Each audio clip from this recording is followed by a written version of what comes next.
சபாநாயகருங்கிற நிலைக்கு வந்து கல்வி தகமை ஒன்றும் அவசியம் இல்லை. சாதாரணமாக பாராளுமன்ற மந்திரியாக இருந்தால் போதும். ஆனாலும் இப்போ இதில் இருக்கிற பிரச்சனை தான் வந்து எங்களுக்கு தெரியும். இந்த தற்போதைய அரசு கல்வி தகமைகளை வந்து அவங்க பெருசாக மார்க்கெட் பண்ணி தான் இவங்க இந்த இந்த எலெக்ஷனில் வேலை செஞ்சாங்க.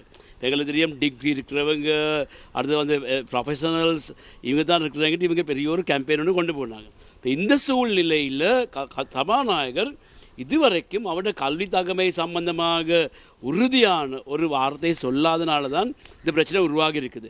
எங்களுக்கு தெரியும் அவர் இப்போ பல முறை சொல்லியிருக்கார், நான் இன்னும் 2-3 நாளில் இந்த இது சம்பந்தமாக பேசிட்டோம். நாங்களும் அமைச்சரவை ஊடகவியலாளர் இருக்கிற நலிந்த ஜெயதிஷா கூட சொன்ன காரணம் வந்து அவர் வந்து எதிர்காலத்தை சொல்லுவார். அப்போ ஆனாலும் சமூகத்தில் இது ஒரு பெரிய பேசும் பொருளாக இருக்குது. ஏன்னா வந்து இப்படி ஒரு இந்த அரசாங்கம் பதவிக்கு வரக்குள்ளேயே அதை மார்க்கெட் பண்ணனால